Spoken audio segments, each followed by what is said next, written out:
నమస్తే. సంవాదం అందరికీ స్వాగతం పలుకుతుంది. ఇవాళ ఈ చర్చ 'మోడీ వన్స్ మోర్ ఇన్ 24' ఈ టాపిక్ పైన మనం ఆహ్, కూలంకషంగా చర్చించడానికి సుధీర్ కుమార్ గారిని ఆహ్వానించుకున్నాం. సార్ నమస్తే. Welcome welcome to the show. Sudheer Kumar గారు టెలికాం ఇండస్ట్రీలో పనిచేస్తున్నారు. వీరు కాలమ్నిస్ట్ కూడా, political analyst, social media analyst కూడాను. వీరిని అడిగి మనం తెలుసుకునే ప్రయత్నం చేద్దాం. ఏ ప్రభుత్వమైనా 10 సంవత్సరాలు రూల్ చేసిన తర్వాత, పాలించిన తర్వాత ఖచ్చితంగా యాంటీ ఇన్కంబెన్సీ ఉంటుంది.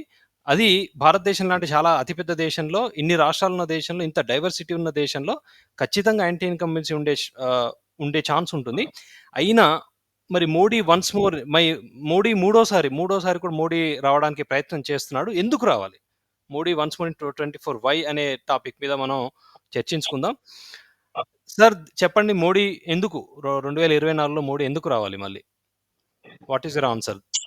Sumanth garu, first of all thank you మళ్ళీ సంవాదానికి ఆహ్వానించినందుకు. It is really my pleasure to be talking here. Modi once more in 2024 ఎందుకు అంత నెసెసిటీ అనేది ఫ్యూచర్ లో ఏం జరుగుతుంది అనే కన్నా లాస్ట్ 10 ఏళ్ళు మోదీ మనకి ప్రధానమంత్రిగా ఉన్నా మనకి వాడుక భాషలో చెప్పాలంటే బోర్ ఎందుకు కొట్టలేదు. జనరల్ గా ఏమవుతుంది, యాంటీ ఇన్కంబెన్సీ అంటే మీనింగ్ ఏంటంటే బోర్ కొట్టింది. బోర్ కొట్టి మనము ఓకే ఇంకొక కొత్త వాళ్ళు చూద్దాంలే, ఇంకొకరిని చూద్దాంలే, వాళ్ళు ఏం చేస్తారో చూద్దాంలే, ఆరు వీళ్ళ మీద విసుగొస్తుంది. డబ్బులు తినేశాడు, మనకేమి ఇవ్వలేదు, పెద్దగా ఏమీ జరగలేదు. ఈ సాధారణంగా ఈ రెండు విషయాలు జరుగుతుంటాయి 10 ఏళ్ళు ఒకళ్ళు మనల్ని పాలిస్తున్నారంటే. ఆ రెండు మోదీ విషయంలో అసలు మనం చూడటం లేదు. ఎందుకంటే ఇన్నాళ్ళ వరకు నిత్యావసరాలు అంటే మన రోజువారీ జీవితం గడవడానికి కావాల్సినట్టు, ఫర్ ఎగ్జాంపుల్ ఇంటికి కరెంటు, ఇంటికి ఒక బ్యాంక్ అకౌంట్, ఆ బ్యాంక్ అకౌంట్ లో డబ్బులు, ఉద్యోగం లేకపోతే చిన్న బిజినెసెస్ పెట్టుకోవడం, రోజువారీ మన పనులు అలా నడిచిపోవడానికి ఎంత ఈజీ అయిపోయిందంటే లాస్ట్ 10 ఏళ్లలో. మనం చర్చిద్దాము ఇది ఇంకొంచెం డీటెయిల్ గా. బట్ రోజువారీ నా జీవితంలో ఇవన్నీ చాలా చిన్న విషయాల వల్ల నా జీవితం బాగా ఈజీగా అయిపోయింది. నుంచి పెద్ద విషయాలు, కంట్రీలో సెక్యూరిటీ. ఒకప్పుడు మనకి ఎన్ని బ్లాస్ట్ ఉండేవి, భయం వేసేది అప్పుడప్పుడు. ఇవాళ ఈవినింగ్ ఈ ఏరియాకి వెళ్తే ఏమవుతుంది, జనం ఎక్కువ ఉంటే మనం వెళ్లాల్సిన అవసరం ఉందా అనేది జస్ట్ 10-12 ఇయర్స్ బ్యాక్ ఎప్పుడో జరిగిన విషయాలు కూడా కాదు. నుంచి ఇవాళ మనకి ఎంత సెక్యూరిటీ ఎంత ఇంప్రూవ్ అయిందంటే, నుంచి మన దేశం గురించి బయట దేశాలు ఏమనుకుంటున్నాయి, ప్రపంచానికి మనము ఆదర్శంగా నిలుస్తూ ఏమేమి చేయగలిగాము, ఏమేమి చేశాము, ఇన్ని విషయాలు మోదీ చేయడం వల్లే Modi once more for 2024 has become necessity. ఇవన్నీ కంటిన్యూ అవ్వాలి అంటే, ఇవన్నీ మనము దీని వల్ల మన దేశానికి ఇంకా ఏమేమి జరగచ్చు అని చూడాలంటే మోదీ వన్స్ మోర్ ఇన్ 2024 చాలా అవసరం. ఒక్కొక్క టాపిక్ ఐఎమ్ హోపింగ్ మనం కొంచెం డీటెయిల్ గా మాట్లాడుకోగలిగితే. అయితే మీరన్నట్టు కరెంట్ అనేది, అంటే ఎలక్ట్రిసిటీ అనేది ఎంత ఇంపార్టెంట్ అనేది అంటే మిమ్మల్ని ఇంటరప్ట్ చేసినందుకు ఏమనుకోవద్దు.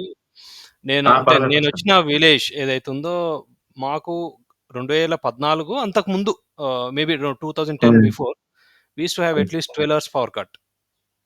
అంటే విలేజెస్ లో నిజంగా కూడా పవర్ కట్ ఉండేది. అది రాష్ట్ర ప్రభుత్వాలు చేసిన శ్రమ కావచ్చు, లేకపోతే మోడీ ప్రభుత్వం తీసుకొచ్చిన రిఫార్మ్స్ కావచ్చు. ఇప్పుడు ఖచ్చితంగా 20-24 hours, 22-23 hours ఖచ్చితంగా కరెంట్ ఉంటుంది. It's a major step. మీరన్న పాయింట్. యాక్చువల్ గా విలేజెస్ అది కష్టమే. సిటీస్ లో కూడా, హైదరాబాద్ లో మనం హైదరాబాద్ లో ఉన్నాం కాబట్టి, హైదరాబాద్ లో కూడా పవర్ కట్స్ 4 గంటలు 6 గంటలు పొద్దున పూట ప్లాంట్ పవర్ కట్స్ ఉండేవి. నాకు ఇంకా గుర్తు, ఒక న్యూస్ రిపోర్ట్ ఉండింది, ఒక విలేజ్ లో 12 గంటలు పొద్దున పూట కరెంట్ వస్తే బై మిస్టేక్ అది వచ్చినట్టు అని చిన్న న్యూస్ రిపోర్ట్ వచ్చింది అనమాట. ఆఫీషియల్ ఎవరు చెప్పారు. Both Modi government and all state governments ఇద్దరు కలిసి, అది కూడా చాలా పెద్ద అచీవ్మెంట్ అండి. ఒకప్పుడు అన్ని గవర్నమెంట్స్ కలిసి పనిచేయడం అనేది మనం ఊహించండి. But Modi government work with all state governments and current విషయంలో మాత్రం మనకి బేసిక్ గా ఇప్పుడు మర్చిపోయాం పవర్ కట్స్ అనే కాన్సెప్ట్. అసలు పవర్ కట్ అయితే అది ఆశ్చర్యంగా ఉంది. టు బి ఫ్రాంక్ అది ఆశ్చర్యంగా ఉంది. అంటే గ్రేట్ అప్పుడప్పుడు అచీవ్‌మెంట్. చిన్న చిన్నవి, అవునవును, చిన్న చిన్నవి కానీ, అంటే షెడ్యూల్డ్ పవర్ కట్ ఇట్లా రోజుకి 3 గంటలు అవును. తీస్తాము, రోజుకి 8 గంటలు తీస్తాము, అసలు అది పోనే పోయింది. సో, ఇప్పుడు సార్ మనం అనుకున్నట్టుగా అంటే మనం మాట్లాడుతున్నట్టుగా సో, ఇంపార్టెంట్ అచీవ్‌మెంట్స్ గురించి మనం వన్ బై వన్ అవును. మనకు వీలైన అవును. 2, 3 టాపిక్స్ ఇవాళ డిస్కస్ చేద్దాం మనం. మొదలు అవును. ఇన్‌ఫ్లేషన్ సో, అందరూ మాట్లాడుతుంది ఏంటి అంటే ఇన్‌ఫ్లేషన్ అంటే ఇప్పుడు మీరు కాంగ్రెస్ మేనిఫెస్టో కానీ లేకపోతే సీఎస్‌డీఎస్ ఒక సర్వే కూడా చేసింది. సో, అవును. Inflation is a issue for people అనేది. అవును. అది ఏ గవర్నమెంట్ ఉన్నా, ఏ ఎన్నికలప్పుడైనా స్టేట్ కావచ్చు, సెంట్రల్ కావచ్చు, ఎప్పుడైనా ఇన్‌ఫ్లేషన్ ఈస్ ఎన్ ఇష్యూ. ఖర్చు అవును. అవును. పెరుగుతుంది అంటే అవును. ప్రజలకది ఇష్యూయే. పెరుగుతుంది. సో, మీరు అవును. చెప్పండి ఇన్‌ఫ్లేషన్ మీద మేజర్ అచీవ్‌మెంట్ హ్మ్. ఏమన్నా ఉందా? మోడీ చెప్పుకోవడం ఉంది. గత 10 ఏళ్లలో? యాక్చువల్‌గా ఇన్‌ఫ్లేషన్ అంటే ధరల పెరుగుదలకి ఎళ్ళే ముందు మనము మనందరం కోరుకునేది ఒకటే, మనం డబ్బు సంపాదించాలి. నాకు సంపద పెరగాలి. నా సంపద పెరగాలి. నీకు నీ సంపద పెరగాలి. దానికి దానికి ఉండే రెండే మార్గాలు. ఒకటి ఉద్యోగం చేయడం. 2 వ్యాపారం చేయడం. అంటే వ్యాపారంలో మనం ఈవెన్ అగ్రికల్చర్‌ని కూడా పెట్టుకోవచ్చు. అది కూడా ఒక వ్యాపారం ఎందుకంటే వాళ్ళు సొంతంగా చేసుకుంటారు. ఈ రెండే ఉంటాయి మనకి. కరెక్ట్.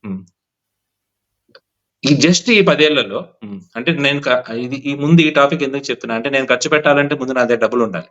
అవును. సో జస్ట్ ఈ 2 ఏళ్లలో మన రూరల్ ఏరియాస్‌కి సంబంధించి ఎంప్లాయ్‌మెంట్‌కి మన ఎంప్లాయ్‌మెంట్ గ్యారంటీ స్కీమ్ ఉంది. Mahatma Gandhi national employment guarantee scheme, MNREGA అని అంటారు. యెస్.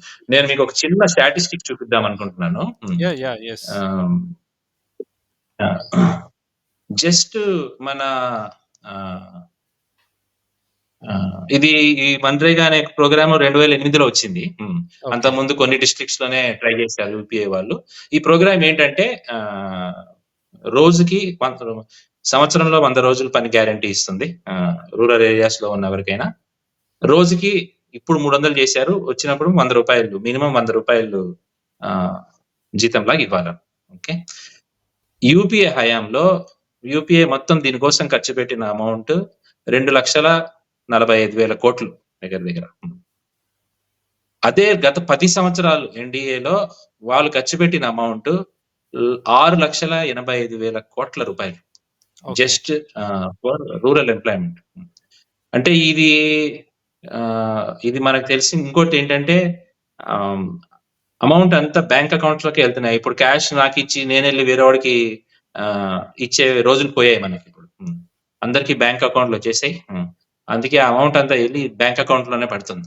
అంటే మన కంట్రీలో రూరల్ విలేజెస్, రూరల్ ఏరియాస్ లో గత 10 ఏళ్లలో 6,85,000 కోట్ల రూపాయలు వెళ్ళి వాళ్ళ అకౌంట్స్ లో పడ్డాయి.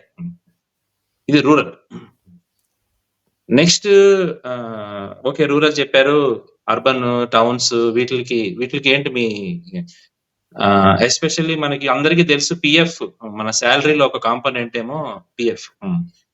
12% కంపెనీ పెడుతుంది, 12% మనం పెట్టుకోవాలి. సంవత్సరానికి దగ్గర 8% ఇంట్రెస్ట్ వస్తుంది. 58 years కి తీసుకోవచ్చు. అది ఎంత ఇంపార్టెంట్ అనేది మనం ప్రత్యేకించి ఇక చర్చించుకోకర్లేదు. పిఎఫ్ లో జాయిన్ అయితే అప్పుడు నీకు కరెక్ట్ గా ఉద్యోగం ఉన్నట్టు, నువ్వు డబ్బులు వేస్తున్నట్టు, నీకు డబ్బులు పడుతున్నట్టు. దాని కొరకు ఇంకొక స్టాటిస్టిక్ మీకు చూపిద్దాం అనుకుంటున్నాను.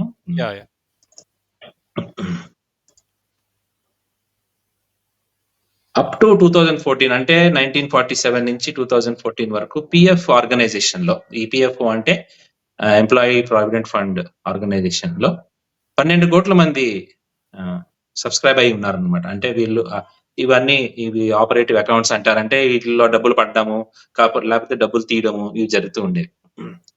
గత 10 ఏళ్లలో 30 కోట్లకి ఇది రీచ్ అయింది. అంటే దగ్గర 18 కోట్ల కొత్త జాబ్స్ క్రియేట్ అయ్యాయి. ఈ పిఎఫ్ లోకి వెళ్ళాలంటే నీ కంపెనీ రిజిస్టర్ అవ్వాలి. నీ కంపెనీ డెఫినెట్ గా నీ శాలరీలో నుంచి 12% ఈ అకౌంట్ లోకి వెయ్యాలి. అంటే నీ జీతం నీ జీతంలో కొంచెం కాంపోనెంట్ నీ ఫ్యూచర్ కోసం సేవ్ చేస్తున్నట్టు. ఇవి ఈ రికార్డ్స్ ని మనము అంటే డౌట్ చేయడానికి కానీ తప్పుగా చూపించడానికి ఉండవు. ఎందుకంటే అన్ని డిజిటల్ రికార్డ్స్ బ్యాంక్ అకౌంట్స్ లోకి డబ్బులు వెళ్ళిపోతున్నాయి. సో జస్ట్ ఈ టూ ఫ్రమ్ అంటే జీతం వస్తుందనే అనే కాన్సెప్ట్ తీసుకుంటే జస్ట్ ఈ రెండు విషయాలు చూస్తే ఎంత మనకి డబ్బు రావడం మొదలైందో వి కెన్ డెఫినెట్లీ సీ. ఇప్పుడు దీనికి నేను సంపాదిస్తున్నా కాబట్టి నేను కొంచెం ఖర్చు పెట్టుకో. ధరలు ప్రతి ఏడు పెరుగుతూనే ఉంటాయి, ఎక్కడైనా పెరుగుతూనే ఉంటాయి. ఎక్కడ స్థిరంగా ఉండడం కానీ తగ్గిపోవడం కానీ, తగ్గిపోతే మంచిది కూడా కాదు. ధరలు పెరుగుతుంటే దానికే ఎంత ఎంత పెరుగుతున్నాయి అనేది పాలకులను బట్టి ఉంటది. అడ్డగోలు పాలసీస్ లేకపోతే పట్టించుకోకపోతే చాలా ఎక్కువ పెరిగిపోయి నేను సంపాదించే దానికన్నా నేను ఖర్చు పెట్టేది ఎక్కువైపోతుంది. సో అందులో భాగంగా ఇప్పుడు ఇంకొక స్టాటిస్టిక్ మీకు చూపిద్దాం అనుకుంటున్నాను.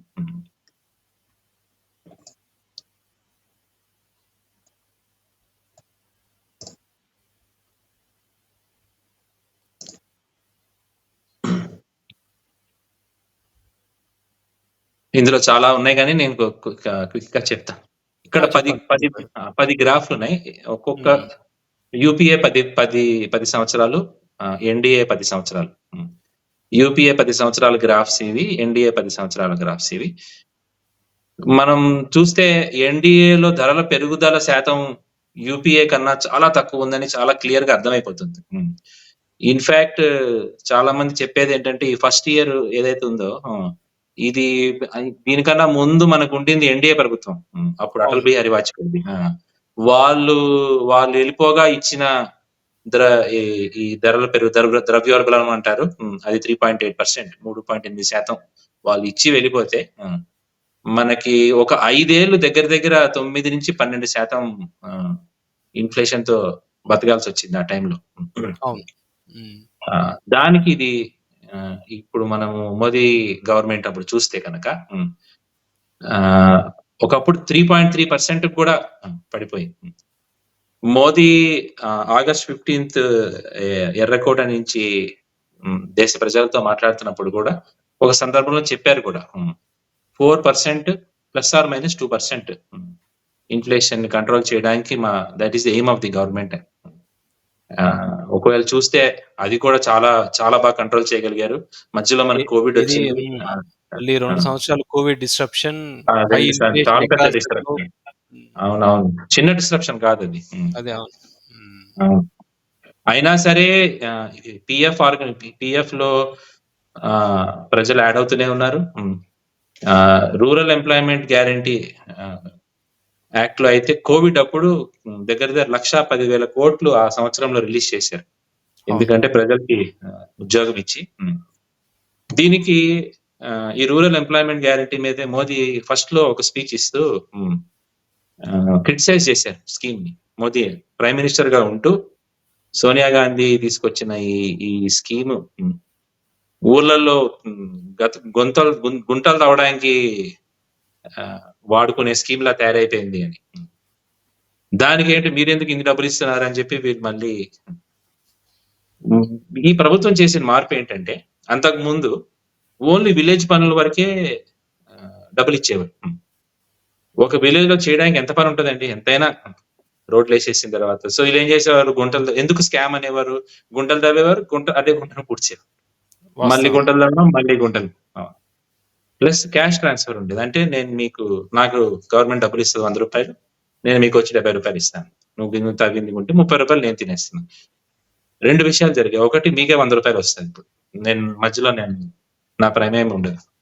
2, దీన్ని డిస్ట్రిక్ట్ ని ఒక యూనిట్ గా తీసుకున్నారు. అంటే ఓన్లీ నీ విలేజ్ లోనే పని చేయక్కర్లేదు, డిస్ట్రిక్ట్ లో ఎక్కడ పని ఉన్నా నేను పంపిస్తాను అని చెప్పి వీళ్ళు విలేజెస్ నుంచి తీసుకొచ్చి బయటికి డిస్ట్రిక్ట్ లో కూడా ఏం పనులు, ఇల్లులు కట్టారు. ప్రధాన మంత్రి ఆవాస్ యోజన కింద ఇల్లులు కట్టారు. ఆ ఇల్లులు కట్టడానికి మేస్త్రీలు కావాలి, వీళ్ళతో ఆ పని చేయించారు. ఆ ఇల్లులు వీళ్ళకే ఇచ్చారు. మళ్ళీ అయిపోయిన తర్వాత మీకే అంటే ఇదేంటంటే ఈ సర్కిల్ ఏదైతే ఉంది, ఈ చక్రం ఏదైతే ఉందో ఎవరు ఊహించలేదు. అంటే మనము మన ఇల్లు మనమే కట్టుకుంటూ కడుతున్నందుకు మనకి డబ్బులొస్తూ అయిపోయిన తర్వాత ఇక్కడ నువ్వు ఉండొచ్చు అని నీకు చెప్పేది ఉంది కదా. దాన్ని ఎలా బీట్ చేస్తాం? దానికెళ్ళి మనం మోదీ మంచోడు కాదు. మోదీ డిక్టేటర్ అని వాళ్ళకి చెప్పగలమా? అవును. వాళ్ళు ఊహించారా? నాకు ఇల్లొస్తది. 10 ఏళ్ల క్రితం. ఇంత సులభంగా నాకు ఇల్లొస్తది. నేనే కట్టుకున్నా నా ఇల్లు అని వాళ్ళు ఊహించుండరు. సో దానివల్ల ఏమైంది? ప్రజలకి డబ్బులొచ్చాయి. అలాగే సంపద గవర్నమెంట్ తరపున సంపద సృష్టించడం జరిగింది. ఇల్లులు కట్టడం, రోడ్లు కట్టడము, అవును. మీ డిస్ట్రిక్ట్ లోకి వెళ్ళి రోడ్స్ కట్టడం, అవన్నీ సంపద సృష్టించి వీళ్ళకే అర్థమైంది. మా కోసం మేమే రోడ్లు కట్టుకుంటున్నాము, మా కోసం మేమే ట్యాంకులు కట్టుకుంటున్నాము అని వీళ్ళకి అర్థం. రూరల్ ఎంప్లాయ్మెంట్ లో. సో అయితే ఒక పాయింట్ అంటే మీరు చెప్పిన పాయింట్ అంటే ఒకటి అంటే ఇన్ఫ్లేషన్ వాజ్పేయి గవర్నమెంట్ వాళ్ళకి అవును. ఇచ్చిన 3 పాయింట్ సంథింగ్ ఉంటే దాన్ని డబుల్ డిజిట్ ఇన్ఫ్లేషన్ వీళ్ళకి హ్యాండ్ ఓవర్ చేశారు మోడీకి. అవును. మోడీ అవును. స్టార్టెడ్ విత్ సమ్‌వేర్ 7, 8 దగ్గర నుంచి మళ్ళీ అవును. కంట్రోల్ చేశారు. మీరన్నట్టు కంట్రోల్ 2 ఇయర్స్ అవును. కోవిడ్ ఉన్నా కానీ నిజంగా హై ఇన్ఫ్లేషన్ ఉండే. Gas and petrol gas prices చాలా విపరీతంగా ఉండే వేరే కంట్రీస్‌లో. అవును. అవును. అవును. యూకే, జర్మనీలో విపరీతంగా ఇన్ఫ్లేషన్ పెరిగినా కానీ I think government did a splendid job. Very at least good job. అవును. ఇన్ఫ్లేషన్ అసలు ప్లస్ అది చాలా ఈజీ కాదండి. మనం మాట్లాడుకోవడానికి రేట్లు పెరిగిపోతున్నాయి, రేట్లు తగ్గిపోతున్నాయి అని ఒక విషయం చేస్తే తగ్గిపోయేది, ఒక విషయం చేస్తే పెరిగిపోయే విషయాలు అంటే రేట్లు అట్లా పనిచేయదు. అవును. చాలా చేయాలి వెనకాల. ఫస్ట్ సంపద సృష్టించుకోవాలి, ఫస్ట్ డబ్బులు బ్యాకప్ పెట్టుకోవాలి, కంటిన్యూస్ జాబ్స్ క్రియేట్ చేస్తూ ఉండాలి, కంటిన్యూస్ గా ఎకానమీని రన్ చేస్తూ ఉండాలి. అప్పుడే డబ్బు మార్పిడి జరుగుతున్నప్పుడు, డబ్బు మార్పిడి అంటే ట్రాన్సాక్షన్స్ బాగా జరుగుతున్నప్పుడు, ఎకానమీ ముందుకెళ్తుంటే దెన్ హీ కెన్ కంట్రోల్. రోడ్లు సో కట్టాలి, ట్రైన్స్ కట్టాలి, ఎయిర్‌పోర్ట్స్ కట్టాలి. అప్పుడు ప్రజలు మూవ్ అవుతుంటారు. అట్లా చాలా ఒక్క విషయం అంటూ ఉండదు. అవును. వాస్తవం. ఉండదు.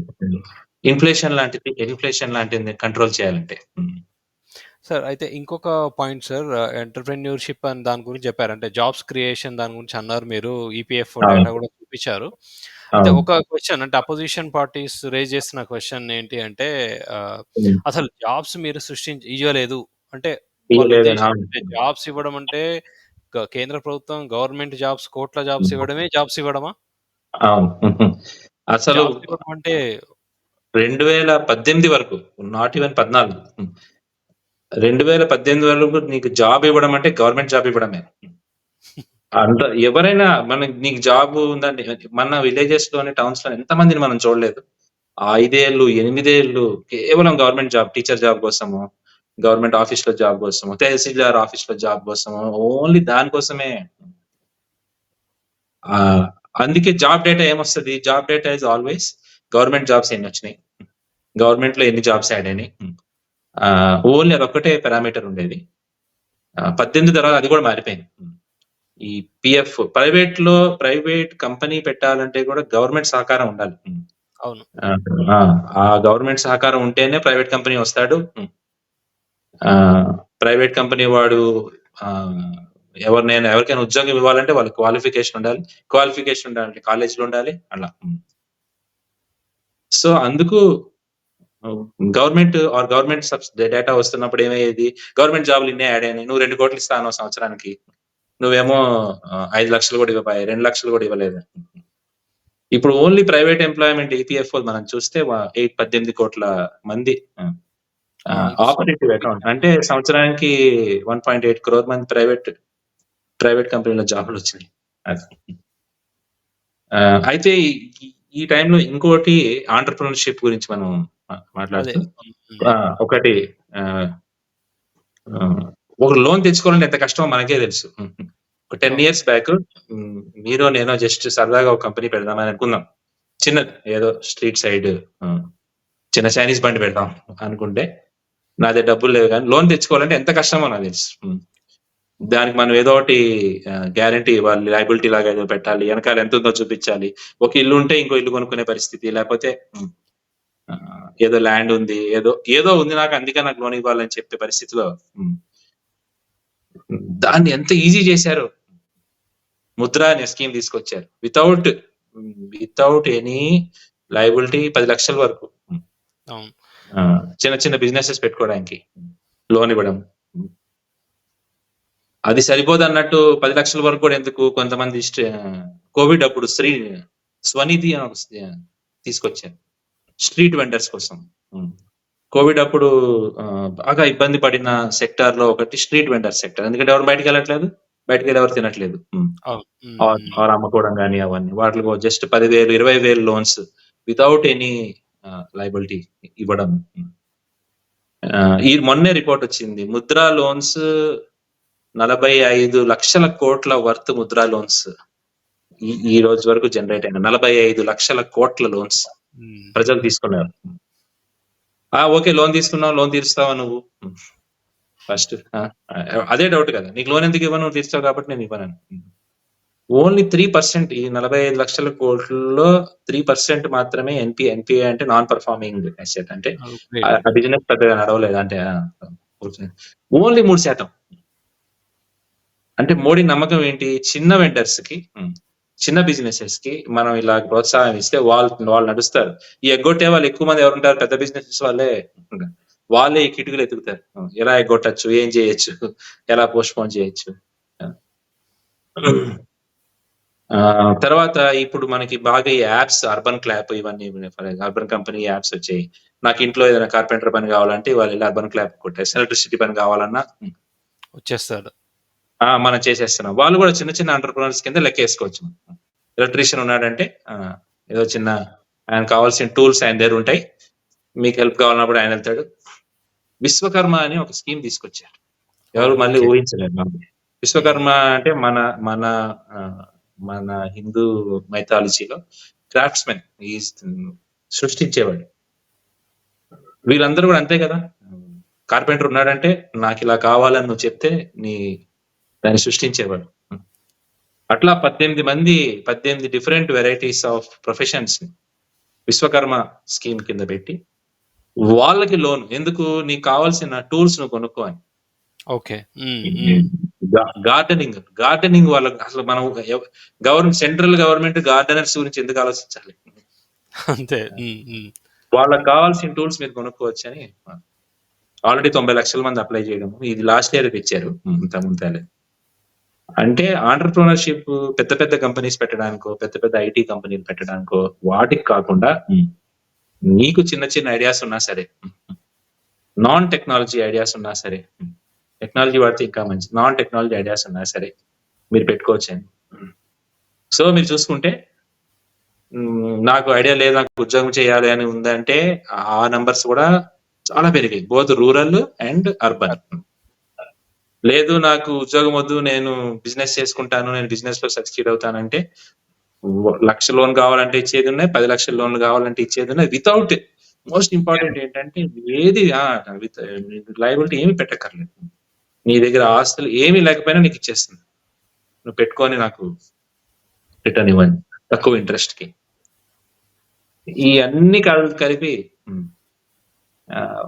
ఇవన్నీ కలిపి చూస్తే సంపద ఎంత సృష్టించారో చూడండి. అవును. ఇంకా మనం పెద్దవాళ్ళ దగ్గరికి వెళ్ళనే లేదు, పెద్దవి ఇంకా అవి కూడా చాలా ఉన్నాయి. అవును. అయితే మీరన్న ఈ పాయింట్ లో ఇప్పుడు ముద్ర అన్నారు కదా, ఇవాళ వచ్చిన అప్డేట్ ఏంటి అంటే 20 lakhs కి చేస్తామని అన్నారు. 3% ఎన్పి అంటే అది గ్రేట్ సక్సెస్ అన్నట్టు సార్. అది చాలా గ్రేట్ సక్సెస్. అవునవును, అసలు పెట్టిన కొత్తలో ఇదే అన్నారు, ఇది ఏముంది వాళ్ళు తీసుకుంటారు మీకు ఇవ్వరు అని. అయితే అప్పుడు 2 ఆర్గ్యుమెంట్స్ చాలా మంది అప్పుడు చేశారు. ఒకటి, వాళ్ళు తీరుస్తారు, వాళ్ళు తప్పకుండా తీరుస్తారు. 2, ఒకవేళ తీర్చకపోయినా పర్వాలేదు, ఎందుకంటే వాళ్ళకి మనము వాళ్ళు ఫెయిల్ అయితే వాళ్ళు మళ్ళీ సక్సెస్ అవడానికి చాలా ప్రయత్నిస్తారు కూడా. ఒకసారి పోతే పర్వాలేదు కానీ, సో ఎవ్రీ ఇయర్ తగ్గించుకుంటూ వస్తుంది ఎన్పిఏ. చిన్న విషయం కాదండి. చిన్న వ్యాపారాల కోసం మోదీ పెద్ద పెద్ద పనులు చేశాడని చెప్పడానికి ఈ స్కీమ్స్ అన్ని ఎగ్జాంపుల్స్. ఇవన్నీ ముందు లేవు, ఇవి ఉన్నాయి, పేరు మార్చాడు అది చెప్పడానికి కూడా కాదు. విశ్వకర్మ యోజన అనే యోజన ఇంతకు ముందు అసలు లేనే లేదు. అసలు ఫస్ట్ వాళ్ళు విశ్వకర్మలు అని పిలుద్దామని ముద్ర కూడా లేదు, పెద్ద స్కేల్ లో ఎప్పుడు జరగలేదు. అసల అన్ని లక్షల ఎప్పుడు కోట్లు జరగదు. ఎప్పుడు కూడా ముద్ర కూడా లేదు. అవునవును. ముద్ర లేదు. చిన్న వ్యాపారులకి లోను మనం ఇక్కడ చెప్పుకోవాల్సిన అవసరమే లేదు. ఎంత కష్టమో. ఆ! ఎక్స్‌ట్రీమ్‌లీ అసలు డిఫికల్ట్ టు గెట్. అసలు బ్యాంక్‌కెళ్లి పని చేయించుకోవడం ఒక 15 ఏళ్ల క్రితం ఎంత కష్టమో కూడా చెప్పనవసరం లేదు మనం. అవును. జస్ట్ అకౌంట్ ఓపెనింగ్ ఆల్సో మనం అది అది అది మనం ఆ బ్యాంకులో మీకు అంటే పిఎస్‌యుల ఎగ్జాంపుల్ ఇస్తాను మీరన్నది. పిఎస్‌యు అంటే అవును. PSB public sector banks. అవునవును. ఆ అవును. బ్యాంకులో అకౌంట్ హోల్డర్ ఆ బ్రాంచ్‌లో ఉన్న ఆయన డిక్లేర్ చేసి ఆయన ప్రపోజ్ చేస్తేనే అకౌంట్ ఇచ్చేది. అది ఆ! కూడా అన్ని అకౌంట్ వెరిఫై చేసి 2, 3 డేస్ తర్వాత. సో, లాట్ ఆఫ్ థింగ్స్ అవునవును. చేంజ్డ్ మీరన్నట్టు. చాలా చేంజ్ అయింది. అవునవును. బ్యాంక్ అకౌంట్స్ సో, ఫస్ట్ ఏం చేశారంటే మోదీ వచ్చినప్పుడు సీక్వెన్స్‌గా చూసామంటే ఇప్పుడంటే ఇప్పుడు ఇప్పుడు వెనక్కి తిరిగి చూస్తే సీక్వెన్స్‌లో ఫస్ట్ డబ్బులొస్తే మనం ఎక్కడ దాచుకునేవాళ్ళు బ్యాంక్ అకౌంట్ లేకపోతే ఇంట్లో దాచుకోవడం. దానికి దానికే కంగారు ఎక్కడ దాచుకోవాలి. ఫస్ట్ ఏం చేశారంటే అందరూ ఫస్ట్ అకౌంట్‌లు ఓపెన్ చేయించారు. బ్యాంకే ఇంటికెళ్ళి వాళ్ళ పేరు మీద అకౌంట్ ఓపెన్ చేయించి ఇక ఫస్ట్ అకౌంట్ ఓపెన్ అయిపోయింది. తర్వాత వాళ్ళు చేసే పనికి బ్యాంకులోకే డబ్బులేయడం మొదలుపెట్టేసరికి వీళ్ళకి అర్థమైందప్పుడు. ఓహ్! ఇది నిజంగానే మాకే జరుగుతుంది. Especially women. ఒకప్పుడు మనం ఊహించలేం గదా! అవును. రూరల్ వుమెన్, అర్బన్ వుమెన్ ఎక్కడైనా వుమెన్ పేరు మీద అకౌంట్ అందులోకి డబ్బులు వాళ్ళే హ్యాండిల్ జేయాలి అనే కాన్సెప్ట్ అసలు. హ్మ్. ఇవాళ 51 క్రోర్స్ జనధన్ అకౌంట్స్ క్రియేట్ అయ్యాయి. మోర్ దాన్ నియర్లీ 60% అనుకుంటా వుమెన్ అకౌంట్స్ అందులో. అవును. నాట్ ఈజీ టు అందులోనే ఒక 2 లాక్స్ క్రోర్స్ మనీ ఉంది. ఓకే. జన్‌ధన్ అకౌంట్స్‌లో. ఇవాళ ఓన్లీ జన్‌ధన్ అని క్లాసిఫై చేసిన అకౌంట్స్‌లో 2,00,000,00,00,000 డబ్బులు బ్యాంక్స్‌లో ఉన్నాయి. అయితే అదే సార్ ఆ! మీరన్నట్టు అంటే చూడ్డానికి ఇది చిన్న నిర్ణయం లాగా కనిపించొచ్చు. అనిపిస్తది. కానీ అవును. అవును. ఇంపాక్ట్ అనేది డికేడ్స్ టుగెదర్ ఉంటదది కదా! డికెట్స్‌గా అవును. వస్తది. వస్తది. అవును. అకౌంట్ ఉంది కాబట్టే ఈరోజు ఫోన్ తీసి జీపే కొట్టి వాళ్ళకి కూడా జీపే ఉంది. మనకు కూడా జీపే ఉంది. అకౌంట్ ఉంది కాబట్టే కదా! ఇవన్నీ లేకపోతే అవును. ఎక్కడవుతాయి? అవును. అవును. So, yes. స్కీమ్ వచ్చినప్పుడు మనకేమనిపిస్తది? ఈయనేంటి అకౌంట్ ఓపెన్ చేస్తా అంటాడేంటి? Account open okay. డబ్బులెవడేస్తాడు? ఇవే కదా క్వెషన్స్ వచ్చేవి. ఇవన్నీ జీరో బ్యాలెన్స్ అవుతాయి. ఇవన్నీ అకౌంట్ ఆపరేషన్‌లో ఉండవు. ఇన్నున్నాయా? మొన్న శశి థరూర్ ఒక ట్వీట్ పెట్టాడు. 51 క్రోర్స్‌లో 9 క్రోర్స్ అకౌంట్స్ ఆపరేషన్‌లో లేవు అని. ఆ! అంటే 2 విధాలుగా చూడొచ్చు. అంటే 42,00,00,000 అకౌంట్స్ ఆపరేషన్‌లో ఉన్నట్టే గదా! అవును మరి. ప్లస్ ఈ 9,00,00,000 అకౌంట్‌లో 12,000,00,00,000 అలా ఉన్నాయంట. అంటే ఆపరేషన్‌లో లేవు. బట్ అకౌంట్‌లో ఉన్నాయంట. అంటే 2,20,000,00,00,000 రూపాయల్లో 12,000,00,00,000 ప్రస్తుతానికి బ్యాంక్‌లో ఉన్నాయి. ఎక్కడికి పోలేదు మళ్ళీ. హ్మ్. మళ్ళీ కావాలంటే వచ్చి తీసేసుకోవచ్చు.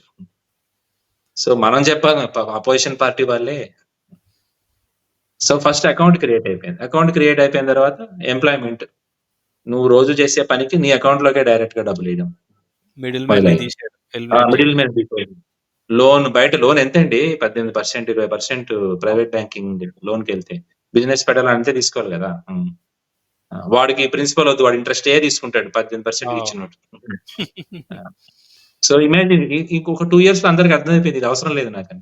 నాకు 3,00,000 కావాలి. నేనెళ్ళి బ్యాంక్‌లోనే పెట్టుకోవచ్చు. నాకు వాడే హ్మ్. ఆ పర్సెంటేజ్‌కి లోన్ ఇస్తున్నారు. సో, ఈ డే టు డే ఫస్ట్‌లో చెప్పాం కదండీ! డే టు డే మన జీవితం గడవడానికి కావాల్సింది ఫస్ట్ డబ్బులు సంపాదించుకోవాలి మనం. అవును. ఐదర్ ఉద్యోగం అయినా చేయాలి, వ్యాపారం అయినా చేయాలి. ఈ రెండిటిని ఎంత ఈజీ చేసేసాడో మోడీ. ఇంకేమేమి ఈజీ చేయగలడో చూడడానికైనా సరే మనం 24లో ఆయనకు ఓన్లీ ఆహ్, గెలిపించాలి. అది.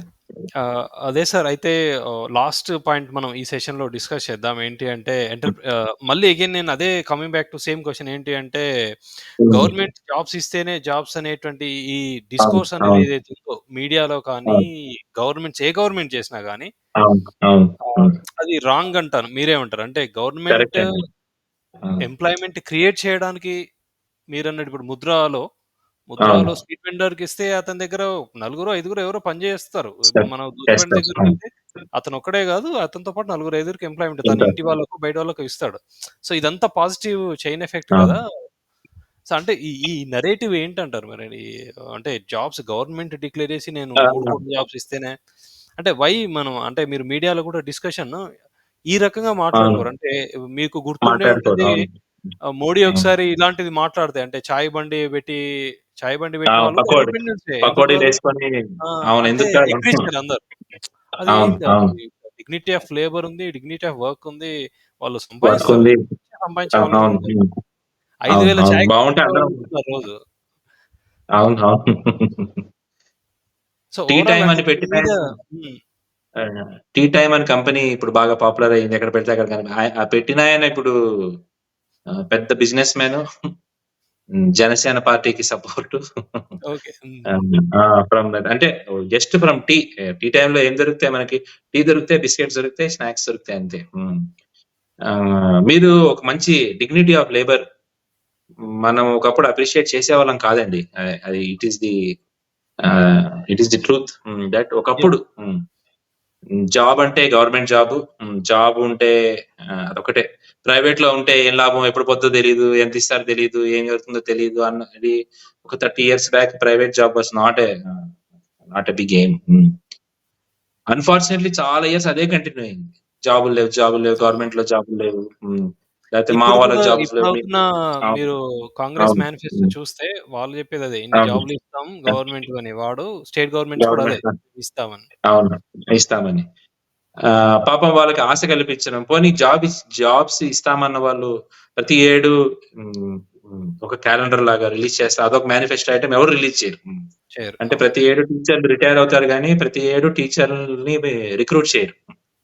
ప్రతి ఏడు గవర్నమెంట్ ఎంప్లాయీస్ రిటైర్ అవుతారు గానీ, ప్రతి ఏడు రిక్రూట్‌మెంట్ ఉండదు. సో, ఆళ్ళకి ఆశ కల్పించి 4, 5 ఏళ్ళు పాపం 22, 25 ఏళ్ల మధ్యలో ఆ టైమంతా గవర్నమెంట్ జాబ్‌ల కోసమే ఎతుక్కోవడంలో వెళ్ళిపోతది. దట్ నరేటివ్ ఈ మధ్య కాలంలోనే హ్మ్. పో ఏంటంటారు పోవడం మొదలెట్టింది. అవును. ద కొంచెం జాబ్స్ ఆర్ మారుతుంది. మీన్స్ కొంచెం పోవడం మొదలుపెట్టింది. ఫుల్‌గా పోలేదు. You are right. ఇంకా గవర్నమెంట్ జాబ్సే కావాలని. టీచింగ్‌లోకి వెళ్ళాలనుకున్నోడు గవర్నమెంట్ జాబ్ టీచింగ్ కోసమే ప్రయత్నిస్తాడు. అవును. ప్రైవేట్ కాలేజ్‌కెళ్ళి ట్రై కూడా చేయరు. ఆ! అది మాత్రం పోవాలండి. I agree with you. Private jobs plus ఇప్పుడు మనం లాస్ట్ 20 ఇయర్స్ ప్రైవేట్ జాబ్స్ వల్ల వచ్చిన సంపద కూడా చూసాం మనం. అవును. హ్మ్. హ్మ్. ఆ! అంటే మన ఓన్ సంపద కాకుండా చుట్టూ డెవలప్‌మెంట్ గూడా. ఇవన్నీ ప్రైవేట్ జాబ్స్ వల్లనే గదా! వచ్చినాయి. అవును. హ్మ్. అవి కూడా కౌంట్ చేసుకోవాలి. సార్ అదే ఫైనల్‌గా అంటే మనం క్లోజ్ చేసే ముందు ఓహ్, హ్మ్. ఈ సెషన్‌లో మనం next session we will talk about infrastructure changes మాట్లాడదాం. అవును. మీరు కవర్ చేసి నేను బ్రీఫ్‌గా చెప్తాను. మీరు హ్మ్. గూడా చెప్పండి. మోస్ట్ ఇంపార్టెంట్ థింగ్ ఏంటంటే ఒక బ్యాంక్ అకౌంట్ ఉండడం దాని యొక్క ఉద్దేశ్యం, దాని ఎంత ఇంపార్టెంట్ అనేది బ్యాంక్ అకౌంట్స్ ఓపెన్ చేయించడం దగ్గర నుంచి స్ట్రీట్ వెండర్స్ అవును. అంటే సామాన్యులకు, స్మాల్ ఎంటర్‌ప్రైజెస్‌కి, కింది స్థాయి వాళ్ళకి లోన్స్ ఇవ్వడం ద్వారా జాబ్స్ జనరేట్ అవును. చేయొచ్చనేది 2 అవును. ప్రైవేట్ సెక్టర్‌ని ఎంకరేజ్ చేయడం ద్వారా నంబర్ ఆఫ్ జాబ్స్ జనరేట్ చేయడం జరిగింది. అంటే so, yeah! These are 3, 4 great achievements కాబట్టి మోడీ వన్స్ మోర్ అంటారు మీరు. మోడీ వన్స్ మోర్ అంటే అని ద అంటాము. వే అంటే వి లివ్ అంటే మనం అవును. నివసించే విధానంలో కానీ, మన ఆలోచన విధానంలో గాని చాలా మార్పొచ్చిందనేది మోడీ చాలా అపోజిషన్ అయినా, మోడీ వైపు ఉన్న వాళ్ళైనా ఒప్పుకోవాల్సిందే అంటా నేను. మీరేమంటారు? అపోజిషన్ అంతే. అపోజిషన్ వాళ్ళే చెప్తున్నారు. సగం డేటా అపోజిషన్ నుంచి వచ్చిందే. దట్ ఈరోజు నేను పొద్దున్న లేస్తే నాకు చేయడానికి ఈ పనుంది. ఉద్యోగమో, వ్యాపారమో నాకివాళ చేయడానికి పనుంది. దానికి అంతరాయాలేమి ఉండవు. అంటే కరెంట్ పోద్దని భయం ఉండదు. ఆహ్, ఎవరో వచ్చి తీసుకెళ్ళిపోతారని భయం ఉండదు. క్లోజ్ చేసేస్తారని భయం ఉండదు. అప్పిచ్చినోడొచ్చి అక్కడ గొడవ చేస్తాడని భయం ఉండదు. వ్యాపారం చేసుకుంటుంటే. సాయంత్రం ఇంటికొచ్చేసి ఆహ్, హాయిగా కూర్చొని ఆ! తినే పరిస్థితులు కోట్ల మందికండి. మనం చెప్పేదేముంది కోట్ల మందికి. క్రియేట్ అయిపోయింది. ఒక 10 ఇయర్స్ బ్యాక్ ఇలా జరుగుతుందని ఊహించను గూడా ఊహించుండం మనం. చిన్న వ్యాపారులు, పెద్ద వ్యాపారులు, చిన్న ఉద్యోగులు, పెద్ద ఉద్యోగులు అందరికి ఏదో ఒక బెనిఫిట్ ఉంటూనే వచ్చింది. హోమ్ లోన్స్ ఒకటి మరి ఇప్పుడు మనం 2012, 2014 మధ్యలో గనక హోమ్ లోన్స్ తీసుకొనుండుంటే ఇప్పుడు చాలా మందికి హోమ్ లోన్స్ ఇప్పుడు తీసుకున్నోళ్ళకి ఇంపార్టెన్స్ తెలీదు. అవును. అదే సార్. అప్పుడు అంటే తీసుకున్నప్పుడు ఒక్క 11, నిమిషం 12% ఉండేది. అవును. ఆ! ఎవరైతే హ్మ్. అంటే ప్రాబ్లమ్ అనుభవిస్తారో అంటే ఫేస్ చేసుంటారో, సమస్యను గతంలో ఫేస్ అవును. చేసుంటారో హ్మ్. వాళ్ళు ఖచ్చితంగా చేసుకుంటారు. విలువ తెలుస్తుంది. ఎగ్జాంపుల్ నేను చెప్పినా గదా! మీకు పవర్ కట్స్ అనేవి హ్మ్. కొన్ని సార్లు 3, 4 రోజులు అవును. పవర్ హ్మ్. లేకుండా ఉన్న రోజులు గూడా ఉన్నాయి. కొన్ని గ్రామాల్లో. ఉన్నాయి. ఉన్నాయి. అవును. ఇట్ అవును. Was a fact. గ్రామాల్లో కరెక్ట్. కరెక్ట్. అది ఇట్ వాస్ ఎ ఫ్యాక్ట్. అనుభవించినాం కాబట్టి మనం చెప్పగలుగుతున్నాం. అయ్యో! దాని అవును. తీవ్రత తెలుస్తుంది. ఇప్పుడు ఉన్న తీవ్రత తెలుస్తుంది. ఇప్పుడు మనకొకటి అలవాటైంది 10 ఇయర్స్ నుంచి కరెంట్ పోకపోవడం అంటే ఈ ఈజీగా ఉండడం అవును. వల్ల దీని ఇంపాక్ట్ ఉండడం వల్ల తెలియకపోవచ్చు జనాలకి. తెలియకపోవచ్చు. అవునవును. ఒకప్పుడు మొబైల్ మనం ఇంత మొబైల్స్ ఇవాళ వాడుతున్నాము. ఒకప్పుడు ఆ కరెంట్ వచ్చిన ఆ గంటలోనే ఒక ఇంట్లోకెళ్ళి ముగ్గురు మొబైల్స్ ఛార్జింగ్ పెట్టేసేవారు. అవును. ఆ! అండ్ ఇంత వీడియో చూడడం గాని ఏం చేసేవారు కాదు. ఎందుకంటే ఎప్పుడు ఛార్జ్ అయిపోతదని. మళ్ళీ సాయంత్రం కరెంట్ వచ్చే వరకు. అలాంటి పరిస్థితుల నుంచి సేమ్ హోమ్ లోన్ మనం 12, 14లో గనక తీసుకొనుంటే 10%, 12% అవును. అంత హై ఉండేవి హోమ్ లోన్స్. ఒకప్పుడు 7% కూడా పడిపోయింది. కోవిడ్ తర్వాత కొంచెం మళ్ళీ అవును. 8, పెరిగింది కానీ 9% అయినా తక్కువే. కోవిడ్ అయినా తర్వాత కొంచెం పైకెళ్ళినా సరే అయినా గూడా తక్కువే. ఎన్ని లక్షల్లో మనం సేవ్ చేసామనేది మనకి కనిపించదు గానీ హ్మ్. ఇట్లా చెప్పుకుంటూ పోతే అవును. వెల్త్ క్రియేషన్ అంటే సంపదని సృష్టించడంలో అంతకుముందు సంపద సృష్టించడము అంటే రోడ్లేయడము, బిల్డింగులు కట్టడము అయిపోయేది. మన సొంత సంపదనే మనం ఎలా పెంచుకోగలిగామనేది ఒకసారి మనమే చూసుకుంటే yeah! We will know right. Why అవును. ఆహ్, మీరన్నట్టు ఆహ్, చాలా ఇంపార్టెంట్ అంటే పాత్ బ్రేకింగ్ ఇనిషియేటివ్స్ చాలా చిన్నగా కనిపించినా కానీ చాలా అద్భుతంగా అవునవును. చేసడంలో fine sir. Thank you so much implement for your చేసాం. టైమ్.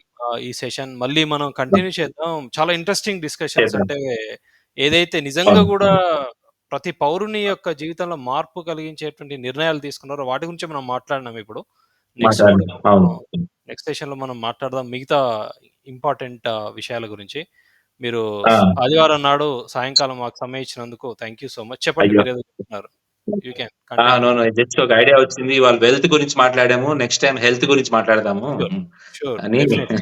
నెక్స్ట్ టైమ్ హెల్త్ అందులో కూడా infrastructure will continue. Infrastructure with will stats. Continue on that. మనం విత్ స్టాట్స్. విత్ స్టాట్స్ అని మనం మాట్లాడదాం. థాంక్ యూ అండి. Thank you so much sir. Thank you Suman. Thank you very much.